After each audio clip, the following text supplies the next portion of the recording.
আসসালামু আলাইকুম। মাইক্রোসফট এক্সেলের ৬টা কমন এবং ইজি ফর্মুলা নিয়ে আমরা এই ভিডিওটা নিয়ে এসেছি আপনাদের জন্য। ভিডিওটা দেখার পরে আপনার কাজের স্পিড বেড়ে যাবে, আপনি অনেক কিছু করতে পারবেন শুধুমাত্র এই ৬টা ফর্মুলার মাধ্যমে। আপনার প্রোডাক্টিভিটি বেড়ে যাবে, আপনার অ্যানালাইসিসটা সুন্দর হবে, ডিসিশন মেকিং সুন্দর হবে, প্রেজেন্টেশন সুন্দর হবে এবং যার ফলে আপনি অনেক কিছু বের করতে পারবেন, অনেক ধরনের রিপোর্ট ক্রিয়েট করতে পারবেন। তো চলুন শুরু করা যাক, আর তার আগে অবশ্যই সাবস্ক্রাইব করতে ভুলবেন না। ওকে, তো প্রথম যে ফর্মুলাটা আমরা দেখব সেই ফর্মুলাটা হচ্ছে সামেশনের ফর্মুলা। এখানে কিছু সেলস রিপ্রেজেন্টেটিভের নাম দেয়া আছে, তাদের Q1 sell, Q2, Q3, Q4 বিভিন্ন কোয়ার্টারের সেলসের ফিগার দেয়া আছে। এখন প্রথম প্রশ্ন হলো, বলতেছে যে calculate the total quantity of the sales for each sales representative. প্রত্যেকের ইন্ডিভিজুয়াল সেলস কত। তাহলে আমি যদি এই লোকটার অর্থাৎ এই আনন্দ ওর সেলসটা বের করতে চাই তাহলে আমাকে কি করতে হবে, তো টোটালের ঘরে গিয়ে আমি প্রথমে এইখানে দেখেন সমান সমান যে চিহ্নটা, সেই সমান সমান চিহ্ন দিব। সমান সমান চিহ্ন দেওয়ার পরে প্রথমে লিখতে হবে SUM কিবোর্ড থেকে, তারপরে দিতে হবে ফার্স্ট ব্র্যাকেট দিলেও ফর্মুলাটাকে আমার হিন্টস দিচ্ছে যে কেমন হবে। এখানে হবে হচ্ছে নাম্বারগুলো, অর্থাৎ যে নাম্বারগুলো আমি চুজ করব সেই রেঞ্জটা মাউস দিয়ে আপনি চুজ করে তারপরে এই যে দেখেন প্রথমে সমান সমান দিলাম, এরপরে সাম দিলাম, সাম লিখলাম, তারপরে ফার্স্ট ব্র্যাকেট, তারপরে এই রেঞ্জটা মাউস দিয়ে চুজ করে দেওয়ার পর জাস্ট সেকেন্ড ব্র্যাকেট দিয়ে এন্টার দিলাম। তাহলে চলে আসতো হচ্ছে এই আনন্দের 4টা কোয়ার্টারের টোটাল সেলস বা ইয়ারলি সেলস।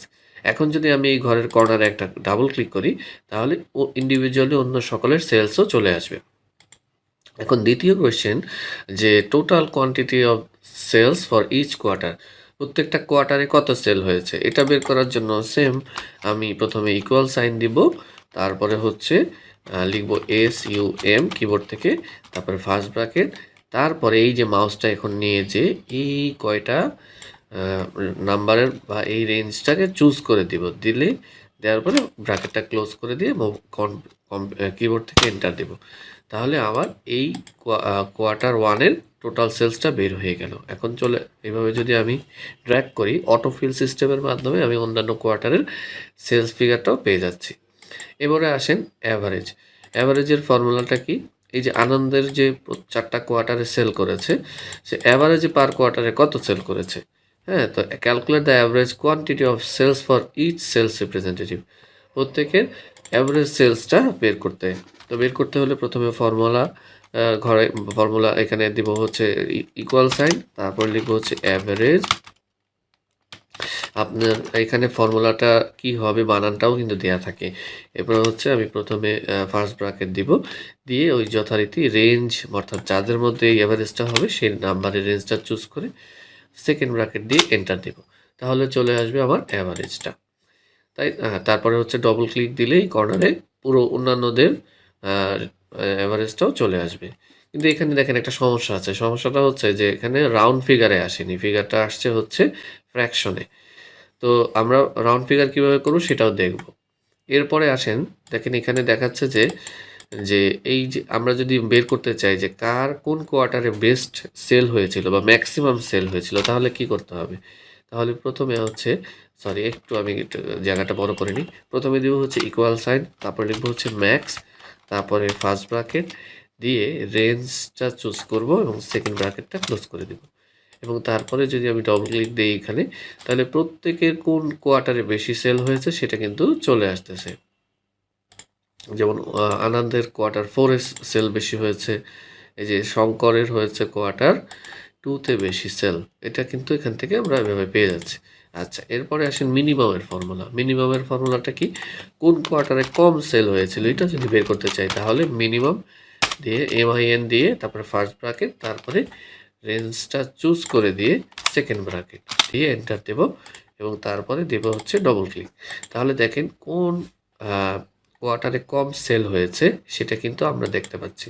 যেমন দেখেন আনন্দের ফার্স্ট কোয়ার্টারে কম সেল হয়েছিল, তারপরে শঙ্করের হচ্ছে Q4। এবার আসেন রাউন্ডটা হচ্ছে একটু আগে বলছিলাম যে অ্যাভারেজ যখন বের করেছিলাম তখন রাউন্ড ফিগারটা আসে নাই। তো আরেকবার অ্যাভারেজের ফর্মুলাটা ইউজ করি। অ্যাভারেজ দিয়ে ফার্স্ট ব্র্যাকেট, তারপরে নাম্বার রেঞ্জ চুজ করে সেকেন্ড ব্র্যাকেট দিয়ে ক্লোজ করব এবং এখানে ডবল ক্লিক দিয়ে প্রত্যেকের অ্যাভারেজটা বের করে ফেলব। তো এখন যদি আমি রাউন্ড ফিগারটা বের করতে চাই কি করতে হবে, দিতে হবে ইকুয়াল সাইন, তারপরে লিখতে হবে রাউন্ড। রাউন্ড লেখার পরে ফার্স্ট ব্র্যাকেট দিতে হবে, দেওয়ার পরে এই ঘরটা চুজ করতে হবে যে আমি অ্যাভারেজের এই ঘরের রাউন্ডটা চুজ করতে চাচ্ছি। তারপরে কমা দিয়ে দিতে হবে জিরো, জিরো দিয়ে দিতে হবে হচ্ছে সেকেন্ড ব্র্যাকেট। তাহলে কি হবে যে রাউন্ড ফিগারে চলে আসবে। যদি 0.5-এর ওপরে হয় তাহলে পরবর্তী সংখ্যা চলে আসবে, আর যদি 0.5-এর নিচে হয় তাহলে সেম সংখ্যাটাই কিন্তু থেকে যাবে, এখানে যেটা আমরা দেখতে পাচ্ছি। আরেকটা যদি এক্সাম্পল দেখি, যে এই এক্সাম্পলের মাধ্যমে যদি আমরা সব ফর্মুলাগুলো আরেকবার রিক্যাপ করি খুব সংক্ষেপে, তাহলে ভালো হবে আশা করি।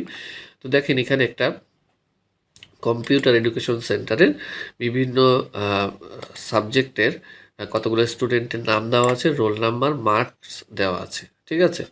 আচ্ছা, এটা আমি মার্কস না লিখে পেপার 1 লিখি, পেপার 1, এরপরেরটা লিখে দিই হচ্ছে পেপার 2, পরেরটা লিখে দিই হচ্ছে পেপার 3, তাহলে বুঝতে সুবিধা হবে। তো এখন যদি আমরা দেখি টোটাল করি যে এই আসকরের টোটাল 3টা পেপারে কত সে মার্কস পেয়েছে, তাহলে আমি এখানে কি করব, জাস্ট সাম করব, তাই না। তো এখানে লিখব সাম, সাম লেখার পরে ফার্স্ট ব্র্যাকেট দিব, রেঞ্জ চুজ করে দিয়ে সেকেন্ড ব্র্যাকেট দিয়ে ক্লোজ করে দিব, তাহলে চলে আসছে টোটাল কত সে পেয়েছে। তো এখানে আমরা পাচ্ছি যে টোটাল সে কত নাম্বার পেয়েছে 3টা পেপারে সেটা।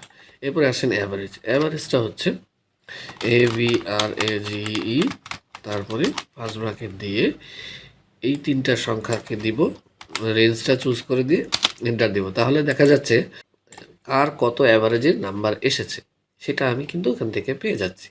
আচ্ছা, এখন যদি চাই যে না আমি অ্যাভারেজটা এইভাবে না দেখে রাউন্ড ফিগারে দেখব, তাহলে কি করব, তাহলে দেব আর রাউন্ড, রাউন্ড দেওয়ার পরে ফার্স্ট ব্র্যাকেট দেওয়ার পরে রেঞ্জটা চুজ করে দিব, দিয়ে ব্র্যাকেটটাকে ক্লোজ করে, সরি, কত রাউন্ড হবে এখানে দিতে হবে, সেটা হচ্ছে যে কমা দিয়ে দিতে হবে জিরো, জিরো দেওয়ার পরে এন্টার দিব, তাহলে কিন্তু দেখা যাবে যে এই যে চলে আসছে রাউন্ড ফিগারে। এরপরে আসতেছে হচ্ছে ম্যাক্সিমাম, যে পেপার 1 থেকে এই যে পেপার 1-এ ম্যাক্সিমাম নাম্বারটা কত ছিল, এটা যদি আমি বের করতে চাই তাহলে দিব হচ্ছে MAX, ম্যাক্স। ম্যাক্স দেওয়ার পরে আমি যদি দেই হচ্ছে যে রেঞ্জটাকে চুজ করে দিই, রেঞ্জটা চুজ করে দিয়ে ব্র্যাকেটটা ক্লোজ করে দিই, তাহলে দেখা যাবে যে হায়েস্ট নাম্বার আসছে হচ্ছে 98। এইভাবে যদি আমি টান দিয়ে দিই তাহলে আমি প্রত্যেকটা পেপারেই হায়েস্ট নাম্বার কত তা দেখতে পাবো। মিনিমামের ক্ষেত্রে যদি আসি, সরি, মিনিমাম নাম্বার কত পেয়েছে, তাহলে আমি প্রথমে দিব হচ্ছে ইকুয়াল সাইন, তারপর লিখবো MIN, তারপরে ফার্স্ট ব্র্যাকেট দিয়ে এই রেঞ্জটা চুজ করে দিয়ে এবার সেকেন্ড ব্র্যাকেট দিয়ে ক্লোজ করে দেব, তাহলে দেখা যাচ্ছে যে লোয়েস্ট মার্কস আসছে হচ্ছে পেপার 1-এ 24, বাকিটা পেপার 2-তে 25 এবং পেপার 3-তে 35। এবার আসেন টোটাল স্টুডেন্ট কত। টোটাল স্টুডেন্ট কত আমি যদি এটার কাউন্ট জানতে চাই তাহলে আমি দিব হচ্ছে ইকুয়াল সাইন, তারপরে কাউন্ট লিখবো, কাউন্ট লিখে আমি যদি ফার্স্ট ব্র্যাকেট দিই, দিয়ে ধরেন আমি টোটাল স্টুডেন্টের নাম্বারটা এখানে দিয়ে এই রেঞ্জটা চুজ করে দিয়ে ব্র্যাকেট ক্লোজ করে দিই, তাহলে দেখা যাবে কিন্তু 10 দেখা যাচ্ছে। ওকে, তো ধরুন এখানে যে নাম্বারটা আসছে এভারেজে, ধরেন আমরা যদি চাই যে আমাদের এখানে পাস করবে তারাই যারা 50-এর বেশি পেয়েছে এভারেজে রাউন্ড ফিগার এখানে, ঠিক আছে। তাহলে কি করব, তাহলে আমরা ফর্মুলাটা দিব হচ্ছে কাউন্ট ইফ, কাউন্ট ইফ, হ্যাঁ তুমি কাউন্ট করো তাদেরকে, তারপরে হচ্ছে রেঞ্জটা চুজ করে দিতে হবে, দেওয়ার পরে দিব কমা, এবার ইনভার্টেড কমাটা ওপেন করে এখানে দিব কন্ডিশন, যে যারা 50-এর উপর পেয়েছে, 50 গ্রেটার দেন 50, অর্থাৎ এই রেঞ্জের মধ্যে যারা গ্রেটার দেন 50 তাদেরকে চুজ করো। দেন আমি দিব হচ্ছে ইনভার্টেড কমা ক্লোজ, তারপরে হচ্ছে সেকেন্ড ব্র্যাকেট দিয়ে এন্টার দিব, তাহলে দেখা যাচ্ছে যে 8 জন এর মধ্যে পাস করেছে। যেমন এই যে 40 50-এর নিচে পেয়েছে এই একজন, আর কোন ব্যক্তি, আর এই যে 50, এখানে একটা কথা আছে। তো এখানে আসেন আমি এটা এইভাবে বোঝাই যে 50-এর উপরে যারা পেয়েছে তারা পাস, হ্যাঁ কয়জন 50-এর উপরে পেয়েছে, এটা হচ্ছে 8 জন। আর যদি আমরা এইভাবে দিতাম যে না 49 দিলে কি হবে, তাহলে হবে 9 জন, তাহলে এই যে 50 যে সেও তো পাস, তাই না? তাহলে এটা 49 দেওয়া উচিত ছিল এবং এই ফর্মুলাতে 49 করে দেওয়ার পরে আর 9 জন হয়েছে। আর ফেল কারা? ফেইলের ফর্মুলা ঠিক অপোজিট হবে। এখানে লিখব কাউন্ট ইফ, কাউন্ট করো তাদেরকে, তারপরে দিব রেঞ্জ চুজ করে এবং তারপরে হলো এখানে কমা দিয়ে ফার্স্ট কমা দিয়ে দিব হচ্ছে ইনভার্টেড কমা ওপেন করব, করে একটা কন্ডিশন দিব যে যারা 50 নিচে পেয়েছে তাদেরকে ফেল তারা, তাই না? তো তাহলে আমি দিব হচ্ছে এরা তাদেরকে কাউন্ট করো যারা লেস দেন 50-তে আছে, ঠিক আছে? দিয়ে ব্র্যাকেটটা সরি ইনভার্টেড কমা তো অবশ্যই দিতে হবে, তা না হলে হবে না। ইনভার্টেড কমা দিতে হবে এখানে। ইনভার্টেড কমাটা আমি এখানে 2টা দিয়ে দিয়েছি। এই যে ফর্মুলাটা যখন সমস্যা হবে, এই ঘরে গিয়ে আপনি এখানে এসে কিন্তু আপনি সংশোধন করে নিতে পারবেন। তো আমি এখানে ইনভার্টেড কমাটা দিলাম, ক্লোজ করলাম। তো এখন দেখেন একজন দেখাচ্ছে ফেল করছে, ঠিক আছে? সো আপনারা এটা প্র্যাকটিস করবেন, এটা খুবই ইজি জিনিস। সাম ইফ বলছে, ধরেন আমরা যদি এই নাম্বারগুলোকে যোগ করতে চাই যেগুলো 50-এর বেশি, তাহলে ওই যে আগের মতো ফর্মুলা দিব, সাম ইফ, তারপরে হচ্ছে ব্র্যাকেট দিয়ে রেঞ্জটা চুজ করে দিয়ে কমা দিব, তারপরে হচ্ছে ইনভার্টেড কমার মধ্যে কন্ডিশন দিব হচ্ছে যে এই রেঞ্জটা চুজ হবে যারা 50-এর উপরে আছে তারা, তারপরে ইনভার্টেড কমাটা ক্লোজ করে দিয়ে সেকেন্ড ব্র্যাকেট দিব, তাহলে হচ্ছে 560, অর্থাৎ যেই নাম্বারগুলো 50-এর ওপরে আছে সেই নাম্বারগুলোর যোগফল হচ্ছে 560। কাউন্ট হচ্ছে যে আমি যদি চাই যে এখানে যে রোল নাম্বার আছে বা এখানে যে কোনো সংখ্যাগুলোকে আমি যদি চাই যে কাউন্ট করতে, তাহলে কি করতে হবে? তাহলে ইকুয়াল টু দিয়ে আমি কাউন্ট লিখব, তারপরে হচ্ছে ফার্স্ট ব্র্যাকেট, তারপরে রেঞ্জ, তারপরে সেকেন্ড ব্র্যাকেট দিলে হবে। এখানে 10 জনের নাম্বার আছে, 10 জনের নাম্বার আছে বিধায় কাউন্ট 10 আসছে। আচ্ছা, এখানে একটা কথা আছে, এর ফর্মুলাটা টেক্সট দিয়ে যদি হয়, টেক্সটের ঘরে কাউন্ট করতে হয়, তাহলে ফর্মুলাটা ভিন্ন। এক্ষেত্রে লিখতে হবে কাউন্ট, তারপরে দিতে হবে এ, দেওয়ার পরে ফার্স্ট ব্র্যাকেট দিব, দিয়ে এই ঘরটা চুজ করে দিয়ে ব্র্যাকেটটা ক্লোজ করে দিব। তাহলে টেক্সট এর ঘরে যখন আমি কাউন্ট বের করতে চাই তখন মনে রাখতে হবে কাউন্ট এর ফর্মুলা দিতে হবে। কেমন? কাউন্ট ইফের ফর্মুলাটা আমরা এখানে দেখাই দিলাম, যে কাউন্ট ইফটা হচ্ছে যে যাদের, আমি যদি কোনো একটা কন্ডিশন দিয়ে কাউন্ট করতে চাই, ঠিক আছে? যেমন আমি যদি চাই যে যারা এখানে 60-র উপরে পেয়েছে তাদেরকে কাউন্ট করতে, তাহলে কি করব?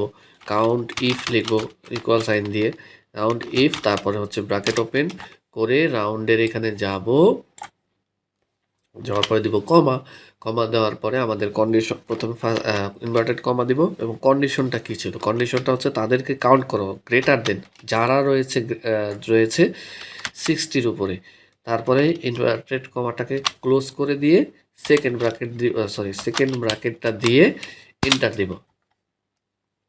এখানে ভুল হয়েছে হচ্ছে এই যে কমাটা এখানে হয়নি, এই যে ইনভার্টেড কমা দিয়ে সেকেন্ড ব্র্যাকেট দিয়ে ওকে দিব, তাহলে 6 জন পেয়েছে 60-র ওপরে। হ্যাঁ, তো এইভাবে করে কিন্তু আমরা এই সিম্পল কয়েকটা ফর্মুলা ব্যবহার করে আমাদের এক্সেলের কাজগুলোকে আরও অনেক সুন্দরভাবে করতে পারি। কষ্ট করে ভিডিওটা দেখার জন্য ধন্যবাদ। মাইক্রোসফট এক্সেলের আরও ইম্পর্টেন্ট এবং অনেক প্রোডাক্টিভ, অনেক ভালো ভালো ভিডিও আমরা কিন্তু আরও পরবর্তীতে নিয়ে আসবো। অবশ্যই সাবস্ক্রাইব করে চ্যানেলের সাথে থাকবেন, আর ভিডিও ভালো লাগলে লাইক করতে পারেন। আর কোন জেলা থেকে আপনি দেখছেন, আপনার জেলার নাম কিংবা কোনো প্রশ্ন থাকলে কমেন্ট বক্সে লিখে আমাদের জানাতে পারেন। ধন্যবাদ, ভালো থাকুন।